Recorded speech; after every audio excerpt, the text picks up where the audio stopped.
Welcome to History Watch. Unfortunately, history now isn't history, and it's gone off in so many different angles, it's not funny. It's a really big problem, Job, when so many people have become experts. It's easy for them to write a book. Yeah, it's easy with Facebook and Wikipedia. Everyone's just got their own voice today. And they're not always right, unfortunately. So we look at the fact that people are empowered to produce history. Unfortunately, a lot don't cross-reference. Now, we can break it down into segments. The first segment we're really going to cover is the mainstream one, television, where you think you're being told the truth. That new program that's just recently finished on Chinese history. Now, you're talking about the New Gold Mountain, because I see we've got an email here from an SBS series, the New Gold Mountain. You're right, the New Gold Mountain. I was interviewed by 2GB in Sydney recently over it, and they sent me a newspaper article written by the author's wife for the original true story, the proper true story. Unfortunately, it's not the untold story that SBS claim, as you can see by the article. Yeah, I can see, written by Catherine Hanbury, and the section here says, I heard from them only briefly. The reason they did not revert to me is now apparent. Somebody involved with this show has obviously decided to invent a better story. And that's it with TV, unfortunately. They're out there to sell entertainment, and they're telling everyone that is the true untold story. It's not. It's a pity, because the true story looks gritty and awesome.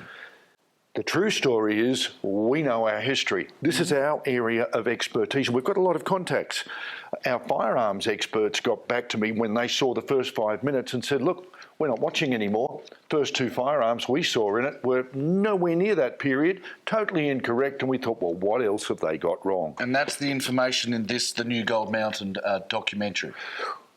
No, that is the Hill End Gathering Group getting involved and advertising the New Gold Mountain with an expert on Chinese history, and it's another inaccuracy. You see, the lady that's doing that is Chinese, but she came through here and went, oh, I don't think that's right. Oh, I don't think that's right. Don Laird, he lives in Melbourne. He's our contact for Chinese history. He personally dug the bits that she's questioning. Yeah. She's going, oh, I'm not sure about that. And he dug that at Bendigo from a Chinese site and got an old Chinaman 60 years ago to verify it. And she goes, oh, no, I don't think that's right. That's another way history is being distorted. If that SBS program went to her for that information, then they're going to go further in the wrong direction. And another misconception is that your grandfather or great-grandfather told the truth. Oh, yeah. We get that one a lot. We get them coming in telling us all these wonderful stories, and they're wonderful stories. We've got one bloke on the veranda of the pub at Hill End. Locals have to walk away from him, can't tell the same story twice. But the newcomer to Hill End... they don't have no idea, do they? No, and it goes, oh, these are fantastic stories. Gospel to them, This 100%. is truth. We're really going to work on this one. And so we're trying to work our way through this little bit by little bit. I must admit, SBS did upset me. I had, and you can show the documentaries, submitted my documentaries on gold. And they said, we're not interested. We have no slot for them. And I'm thinking, Golden, B.O. Halterman? Fine. After 100,000 words and 40 years worth of research, and then a man comes along and brings out this book, which is the same cover as this, and all of a sudden SBS are doing a 6-part series on him. These are published inaccuracies that are obviously frustrating you to the certain extent where we really need to get this information correct. This book basically sold out before it got to the public, pre-orders. And most of it's just total fantasy or copying off. And we're going to cover that later. We're going to do a section on copyright. We're going to do a section on publishing. But for now, we can look at the next subject. Pretty simple. It is how newspapers and television, we'll go television again, get it really wrong. I love it. History stands corrected. Smith, not Hargraves, to discover gold in use. That is so much bull, it's not funny, and that is, again, great-great-grandfather had it right, see? We have to believe great-great-grandfather. These people have been banging on about him for years. What they say about him is correct, but only correct if you look outside the circle, you see how incorrect. In other words, he did do the things they say. Yeah, it's a small part of the story, isn't it? It's Well, not he claims the to whole have story. discovered.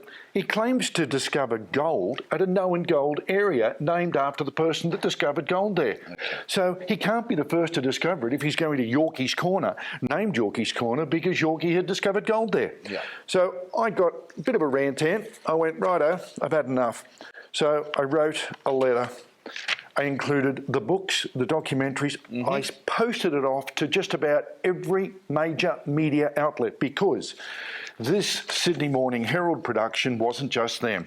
It was the ABC television, the ABC radio, it was the minister involved, it was so many other people, and now he has a plaque erected in front of his grave saying, he is the discoverer. No, it's not bull. It's cringeworthy to think that with the technology we have today, that somebody wouldn't have, recrossed or referenced the information to triple check it's correct. The only one that replied to this letter, the only one, Alan Jones. My letter was straight to the point, explaining first official documented discoverer of gold in Australia was government geologist James McBrien, year 1823. Proof is in his authenticated field book. That was 25 years pre-Tipple Smith. And as I said in this letter, there were heaps of others, one of which was caught illegally selling gold to Sydney jewellers. The Reverend Clark published a book about his gold finds early 1840s. It's one thing to have an idea. It's another to act and produce an outcome, as Hargraves did. Alan Jones took this on board and gratefully acknowledged my efforts by stating, quote, "You are amazing. This is an extraordinary piece of writing."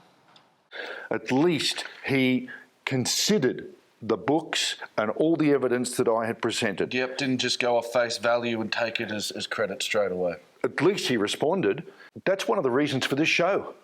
People just don't respond. Yeah. So how do we get the message out? We go onto YouTube and we go, right, this is what happened. A perfect example. Only 2 weeks ago, I watched another ABC program. Right. We will cover this in more detail later. Okay. But it was about it was in a bloke's museum and he's lecturing about da-da-da-da-da-da-da-da-da-da, and these are the most common Goldfields bottles. The marble bottle.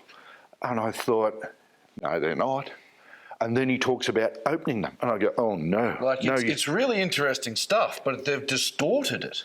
They have the ability to cross-reference, but no one seems to be doing it. They're all in too much of a rush to get a program out. Yeah, they're in too much of a rush to go, righto, let's just produce it. It'll be fine. No one will know the difference. We know the difference. It's too slap happy. Like Catherine says, there is so much to say about what the series promises and what it delivers. Well, what we're going to do next is we're going to have a look at how books are produced, because it's a good example for other areas. If we're suffering the same here with this mass of newcomers distorting history, other areas are doing the same, and television needs to know that it has a responsibility to the public. Television and newspapers and radio have a responsibility to double check their work and make sure that at least they try to get the correct story out, not just something that will be believed. It's about the facts, not about the opinions persuaded. That's it.